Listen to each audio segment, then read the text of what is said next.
Hello everyone, today I am doing a review on the Emerald Tablet of Hermes Trismegistus. In this book it has all the different translations of the Emerald Tablet since the first one ever has not been found. So we have different translations over time. We have like one from a guy named Bir Hayyan.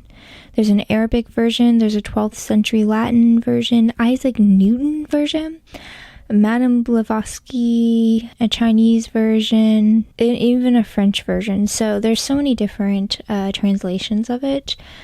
Personally, I do not feel as if I am well versed enough to fully understand all the concepts, the deep concepts of the Emerald Tablet. So I'm going to do the best that I can to kind of break down what I got out of it. And then also there's also like extra passage in the end. So yeah, there's like commentaries on the different numbers as well.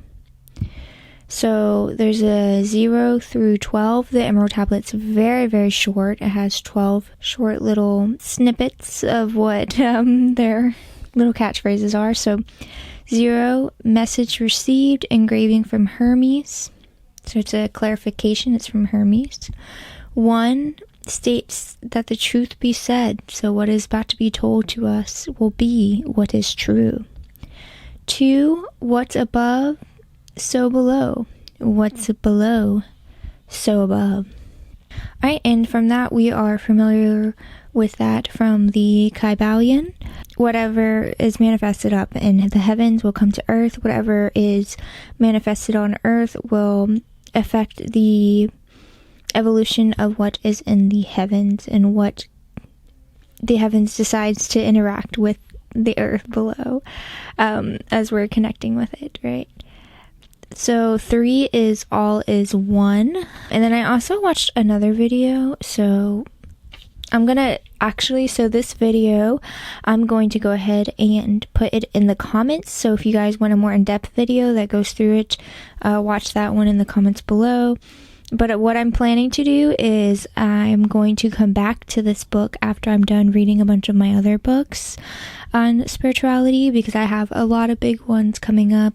So I'm going to be learning quite a bit between the time that I come back to this book. So I'm going to come back to this book eventually, but this is what I got for now at where I'm at. So 3, so they mentioned, so we're saying all is one. So he's saying that we can create through contemplation. That is what manifestation is contemplating about it and creating it in the physical realm. And the reason why we can do that is because that is what God is able to do. And since we are an essence of God, we can do the same as him, which is why we can do creation through contemplation, because that's how God created the earth and all that's in it. So that's what that is saying. 4, its father is the sun, its mother the moon. And there's one translation in here, or we're going to call it like a breakdown from someone. They said that the sun is the spirit and the moon is matter. And so that's kind of what has been created here. And also in the video that I saw, it mentioned force turns to form. So any type of force that's put out there is going to form into something. Like the force of fire forms bark into coal, kind of thing. Number 5, the wind borns it and earth nourishes it. I'm saying that's so funny.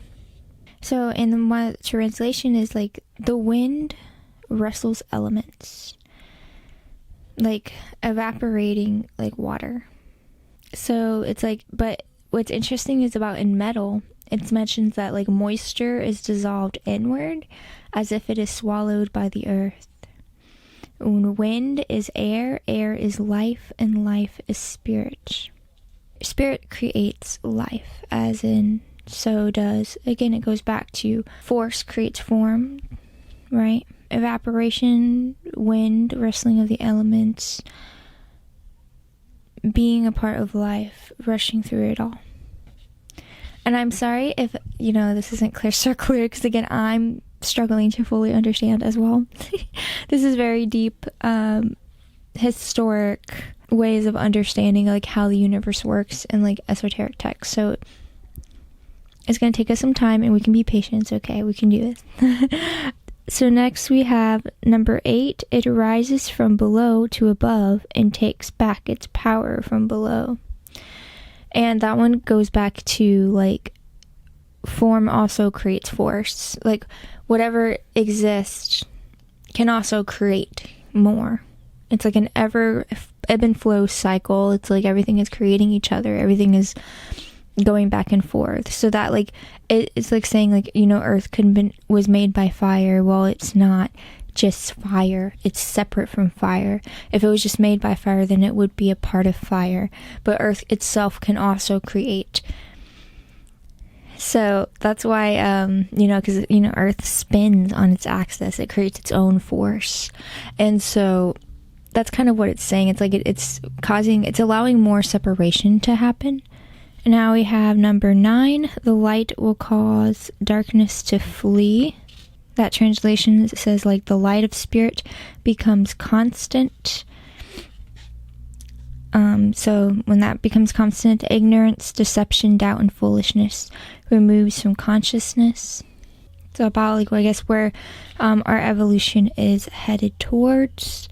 10 says strength reaches highest potential above all else. Strength prevails. I don't really have much on that besides strength prevails. 11. The structure of microcosm is in accordance to the structure of macrocosm. Microcosm is us, our individual consciousness, and macrocosm is the universe as a whole. So we're created from the universe, and so that's basically what saying the world was created from that. And then we have 12. This is how marvels are brought out. This is how we can create. This is how we can enjoy what the amazing universe above has. We can manifest it into something more physical. Okay, and then it also mentions like Hermes Trismegistus has all 3 parts, and what they're referring to is the 3 planes: the physical, the mental, and the astral. So Hermes is all 3 of that. That's what it says. Therefore, I am called thrice greatest Hermes, having all 3 parts of wisdom in the whole universe. Herein have I completely explained the operation of the sun. He's explaining how the universe operates and works in circles and cycles back around for manifestation. He wants us to all be co-creators in this process of evolution that we are a part of and creating more of in this endless cycle. I'm sure it'll end eventually, but that's not in the book. Anyway, guys, I'm going to apologize again for not fully understanding the depths of this book. I hope that this other video that I attach below in the in the description will give you more clarity on what the heck this book is about.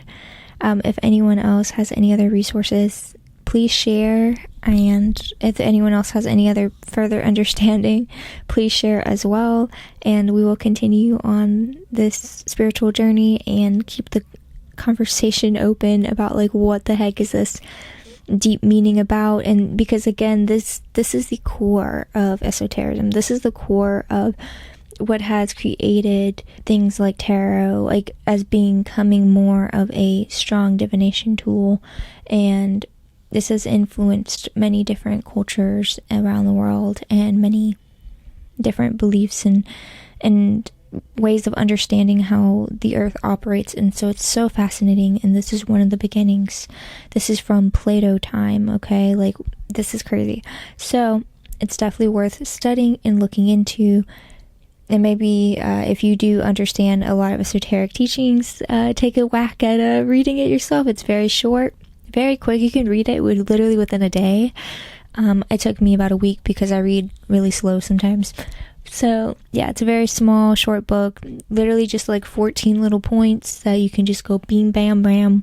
You know, you go through really quick. It's like 14 sentences.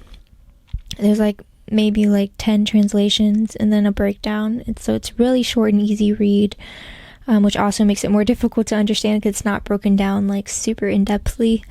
But I think if you have past esoteric knowledge, you can kind of connect the dots. So I'm hoping that will be me when I come back to it in the future. Anyways, I hope you guys are having a great and lovely week. Keep reading, and please like and subscribe for more videos like this. Bye.